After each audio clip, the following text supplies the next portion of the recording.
कर्पूरगौरं करुणावतारं संसारसारं भुजगेन्द्रहारं सदा वसन्तं हृदयारविन्दे भवं भवानी सहितं नमामि। बोलिए शंकर भगवान की जय, बोलिए शिव महापुराण की जय, बोलिए हिंदू सनातन धर्म की जय। तो देखिए साथियों, ये शिव महापुराण धारावाहिक मेरा चल रहा है। इस एपिसोड में मैं आपको 34वां अध्याय बतला रहा हूँ शिव महापुराण का, जिसके अंतर्गत सप्त ऋषियों का शिव के पास आगमन बतलाया गया है। तो देखिए, ब्रह्मा जी बोले, हे नारद जी, इस प्रकार हिमाचल को कथा सुनाकर वशिष्ठ जी चुप हो गए।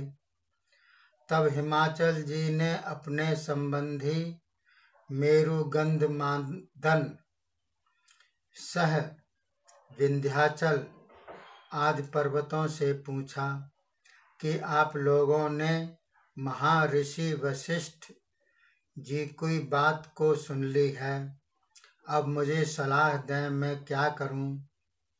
यह सुनकर सब पर्वतों ने परस्पर विचार कर कहा, हे पर्वतराज, आपके देवताओं का कार्य अवश्य करना चाहिए। वह कार्य इसी से सिद्ध होगा जब आप अपनी पुत्री भगवान शंकर को विवाह देंगे। हम तो यही कहेंगे कि आप इस समय वैर भाव हटाकर अपनी पुत्री का विवाह सदाशिव के साथ कर दें। इस प्रकार पर्वतों ने भी पार्वती जी सदाशिव को अर्पण करने की सलाह दी और अरुंधति जी ने भी अनेकों कथा इतिहास आदि सुना सुना कर मैना को समझा दिया। उसके बाद हिमाचल प्रसन्न होकर बोला, हे ऋषिगणों, अब मेरे दिल का संशय मिट गया है। मेरी धन संपत्ति, स्त्री पुत्र, कलत्र कन्या एवं मेरा शरीर भी भगवान शंकर के अर्पण है। इतना कहकर फिर बोला, मैं अपनी पुत्री पार्वती को वस्त्राभूषणों से अलंकृत करके भगवान शंकर को देने के लिए तैयार हूँ। मेरा संकल्प दृढ़ हो गया है। यह सुनकर आनंद से सप्त ऋषि कहने लगे, हे पर्वतराज, धन्य हो।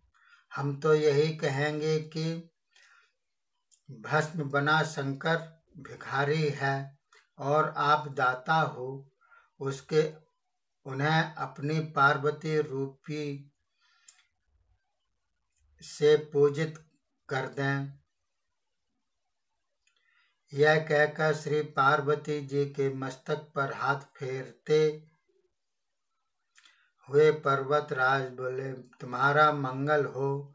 यह कहकर पुष्प आदि समर्पण किए। इधर अरुंधति ने भगवान शंकर के गुणों का बखान किया। लोक रीत के अनुसार हल्दी आदि की सभी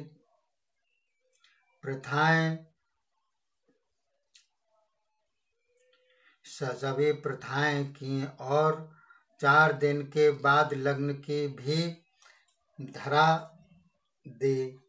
उसके बाद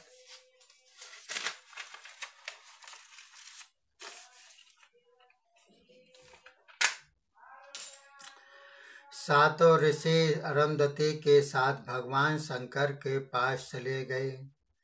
उनके पास पहुंचकर शुभ वृतांत सुनाया और कहा कि हमने हिमाचल को धर्मशास्त्रों के वचन सुनाकर समझा दिया है।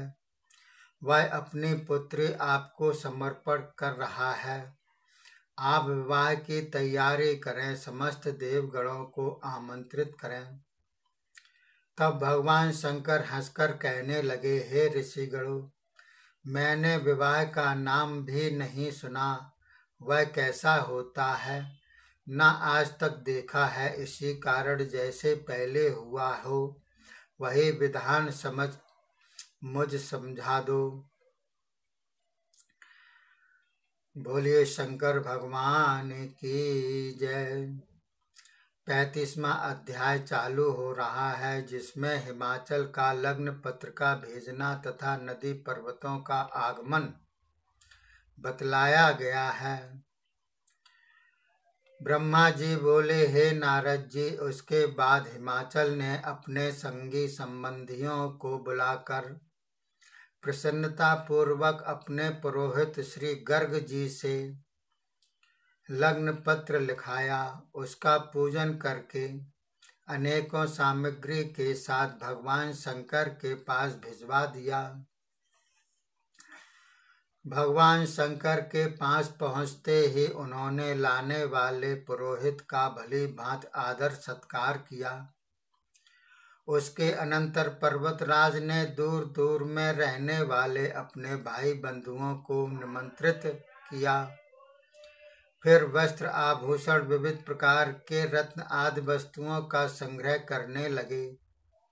अनेकों प्रकार की मिठाइयाँ पकवान आदि बनाने के लिए अनेकों शिल्पी हलवाई लगा दिए गए। सब प्रबंध होने लगा। सौभाग्यवती पर्वत नारियां मंगल गीत गाने लगीं। श्री पार्वती जी का श्रृंगार करने लगी। अनेकों प्रकार के साज श्रृंगार वेश से सुशोभित होकर स्त्री समाज इकट्ठा हो गया। लोकोचार रीतियां होने लगी। हे नारद जी, हिमाचल से निमंत्रित होकर परिवार के साथ सभी पर्वत अलंकृत होकर वहां पहुंच गए।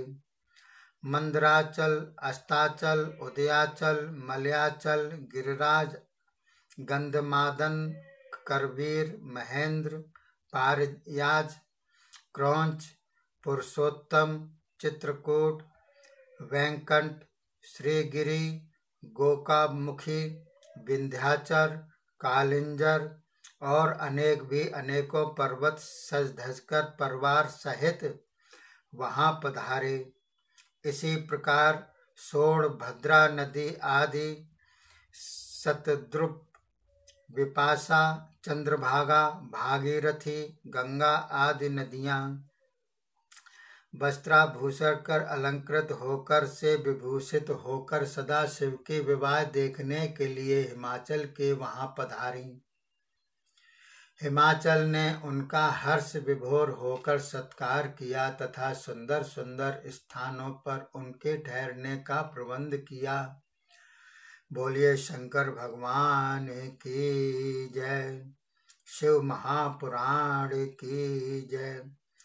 तो देखिए साथियों, शिव विवाह के में पर्वतों ने, जो भी मुख्य पर्वत थे, छोटे बड़े सभी पर्वतों ने और नदियों ने अपने आप को सज धज कर वहाँ आमंत्रित किया और उनको देखने के लिए लालायित हो गए। पहले के ऐसे ही होते थे। आजकल तो ये जितने भी पर्वत हैं और जितनी भी नदियां हैं सभी में स्थिरता आ गई है और उसमें जीवंत बहुत कम मात्रा में हो गया है। पहले जीवंत थे। तो देखिए 36वां अध्याय अब शुरू होता है। मंडप आदि का बनाना इसमें लिखा हुआ है। तो ब्रह्मा जी बोले, हे नारद जी, पर्वतराज हिमालय प्रसन्न होकर नगर को सजाने लगे। इसके बाद विश्वकर्मा को बुलाकर मंडप रचने को कहा। विश्वकर्मा ने आज्ञा का पालन किया। उन्होंने एक शोभायमान मंडप 10,000 योजन लंबा चौड़ा रच दिया, जो कि 40,000 कोस में था। उस मंडप में उसने अपनी निपुणता दिखा दी। अनेकों प्रकार के स्थावर, जंगम, पुष्प, स्त्री पुरुष आदि की मूर्तियां बनाई गई थीं। जल में थल, थल में जल दिखाई देता था। देखने वालों का मन मोहित हो जाता था। वहां द्वारपालों की मूर्तियां भी थीं, जिनके हाथों में धनुष था। मुख्य द्वार पर लक्ष्मी जी की मूर्ति थी। तो देखिए साथियों, पहले भी मूर्तियों का जमाना था। आदिकाल से मूर्तियां ही चली आ रही हैं। विभिन्न पदार्थों की, धातुओं से निर्मित ज्यादातर पत्थर ही होते थे। एक से एक बढ़िया पत्थर होते थे, तो उनसे निर्मित ये पत्थरों की मूर्तियां होती थी। हीरे जवाहरात की कोई कमी नहीं थी उस समय। आजकल की मूर्तियों का लोग वाद खंडित करते हैं कि अब पूजन करना मूर्तियों का, लेकिन ये शुरू से ही चली आ रही है प्रथा। तो देखिए साथियों, हाथी, घोड़े, सारथियों द्वारा चलाए रथ साक्षात चलते हुए दिखाई देते थे। सबसे प्रधान द्वार पर नंदीश्वर की विशाल मूर्ति बनाई गई थी। तो देखिए, पहले की मूर्तियों में प्राण प्रतिष्ठा भी होती थी और मूर्तियां सचमुच रूप से चलती थी, हरकत करती थी। तो आजकल तो इतना नहीं है, इतना ज्ञान विज्ञान बहुत ही गौड़ हो गया है। तो देखिए, इसी प्रकार उसके ऊपर रत्न जटित पुष्प गुच्छ रच दिया गया। इसी प्रकार विश्वकर्मा ने विद्याधर, गंधर्व, लोकपाल, देवता, भृगु आदि ऋषि महर्षि मनोहर प्रकार से रच दिए। अपने पार्षदों के साथ गरुड़ पर चढ़े हुए भगवान विष्णु की अद्भुत मूर्ति एवं ऐरावत हाथी पर सवार इंद्र की मूर्ति भी बना दी। वह मंडप अत्यंत आश्चर्यकारी रचा गया। विश्वकर्मा ने देवताओं के लिए उचित अनुकूल स्थान भी रच दिए। वहां एक अद्भुत मंच भी रच दिया और सातों लोकों की रचना करके विष्णु के निवास के लिए वैकुंठ तथा वरुण आदि लोक वालों के लिए स्थान बना दिए। उसके बाद परम प्रकाश वाले सबसे ऊंचे देवताओं से पूजित एक ऐसा स्थान बनाया जिसमें स्वयं भगवान शंकर का निवास हो। बोलिए शंकर भगवान की जय। ये अध्याय समाप्त होता है और 37वां अध्याय शुरू होता है। 37वें अध्याय में क्या बतलाया गया है कि शिव जी का देवताओं को निमंत्रण द्वारा बुलाना तथा यात्रा करनी। तो किस प्रकार से है, बहुत ही बढ़िया इसमें वृतांत दिया हुआ है। तो ब्रह्मा जी बोले, हे नारद जी, इधर भगवान शंकर ने जब लग्न पत्रिका ली थी, उसमें लिखी हुई सभी लोकाचार रीतियों को